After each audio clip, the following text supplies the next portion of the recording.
Sarah.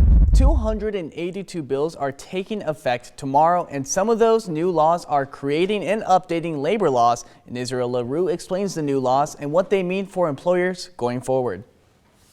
Of the many new labor laws going to affect this new year, one is the first of its kind. Oregon will be the first state in the entire country to provide striking workers, public or private, unemployment benefits. It's called Senate Bill 916. As a human being, I find that wonderful. As a business owner, I have some questions about the logistics of how that plays out, but kind of in favor. Senate Bill 916 will allow striking workers to receive up to 10 weeks of unemployment benefits, but also requires workers to repay unemployment benefits received during a strike if they are later issued back pay. If the unemployment fund is at risk, benefits would be capped at 8 weeks. We have strikes in town that have been ongoing, and I imagine the people on strike are suffering, especially if they last a while and the employer can kind of hold out. So having a little bit of social safety net on the books in the state, I think is great. Senate Bill 906 will bring new clarity to pay stubs, as employers must give new hires a decoder of pay, rates, deductions, benefits, and payroll codes. Anything to kind of consolidate and put all that information right there where you're getting paid and where those numbers are, I think would be a positive thing. Employers will also not be able to ask about a job applicant's age, birth date, or graduation date before giving them a conditional offer. In total, starting January 1st, Oregon employers need to update new hire packets by creating detailed pay statement guides for all new hires and review them annually. Post updated notices on sick leave and harassment, having them up to date and visible. These new laws are an effort from state legislators to increase workers' rights and give them better protections going forward. Reporting in Eugene, I'm Israel LaRue. And there are many new laws in Oregon going into effect in the new year that aim to protect consumers, and here are a couple taking effect tomorrow. House Bill 3167 is called the Fan Fairness and Transparency Act, and it bans the use of software bots to get around a ticket seller's limits. It also bans the resale of tickets obtained by using those bots, and it also bans look-alike websites meant to confuse buyers who are trying to buy tickets directly from a venue's website. And Senate Bill 430 addresses extra fees tacked on to online purchases without warning, like convenience charges or service fees.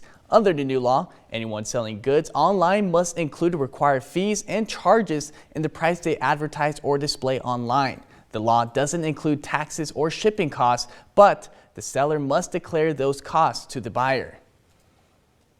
And ahead of a highly anticipated election season, Oregon is expanding its online voter registration to allow anyone within the state to vote. The update, finalized just before Christmas, stems from House Bill 4133, which was approved by the Oregon legislature in 2022. Now, eligible voters without a DMV issues ID may submit an online registration by providing their name, residential address, date of birth, the last 4 digits of their social security number, and a digital image of their signature.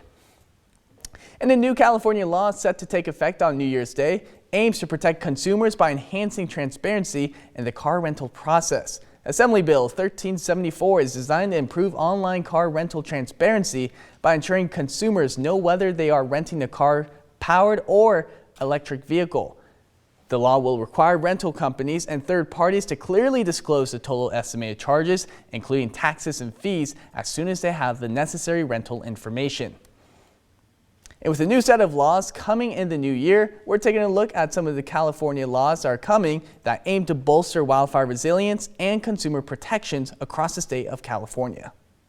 With the new year comes new laws, and we're taking a look at some new laws in California that you should know as we head into 2026. The first is the California Safe Homes Act. This establishes a grant program to help residents obtain fire-safe roofs and implement mitigation measures.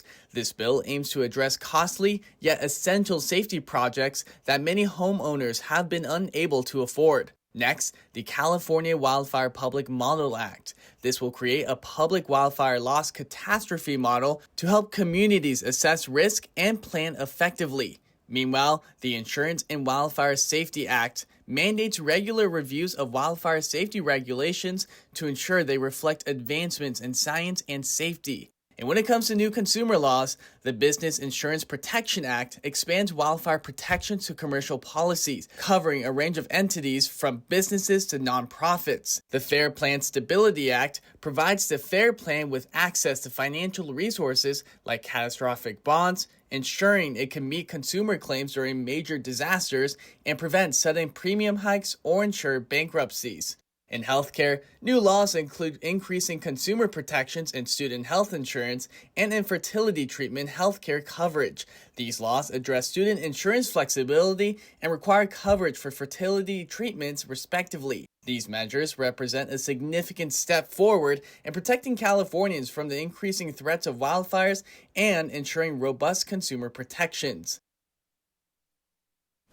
And for all the details on those laws, plus more that are taking effect tomorrow, including here in Oregon, can be found on our website at kdrv.com. And moving on to developing news, the California Department of Fish and Wildlife is initiating an effort to track wolves in Northern California, which is set to begin next month. CDFW says they plan to capture wolves, deer, and elk using helicopters across several counties, including Siskiyou County. Now, those animals will then receive GPS collars and be returned to public lands. Wolf movement and location data will be uploaded to CDFW's online wolf tracker. CDFW says these operations have already helped track distribution, migration patterns, and survival with deer. And if you're looking for a fun way to celebrate the new year, Mount Ashland is hosting a New Year's celebration with a unique twist. Now, the event takes place at the T-Bar Lounge Bar deck from 11 a.m. to 1 p.m. with guests invited to dress in boots, bibs, and black tie. The celebration includes a countdown to noon and a resolutions raffle where you can share your New Year's goals. More information on the event can be found on our website.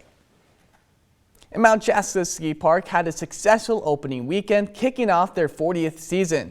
Now they'll have live music, debuting new food items, and the best part, it's completely free to the public. But one of the highlights the ski park is doing is having $40 day tickets every Wednesday starting on January 7th, excluding President's Day week. Ski Park's marketing director, Grace Hornbeek, said they're excited to bring this to the community.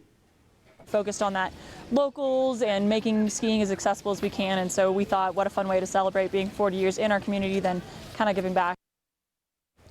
Overall, Mount Shasta Ski Park had a successful opening week, drawing skiers and snowboarders from all across the region, and the ski park team was thrilled to see everyone back on the slopes.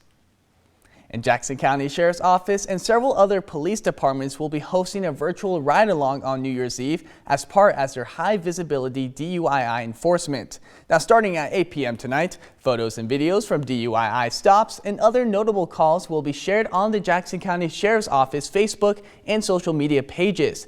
If you suspect an impaired driver while on the road tonight, call 911 immediately.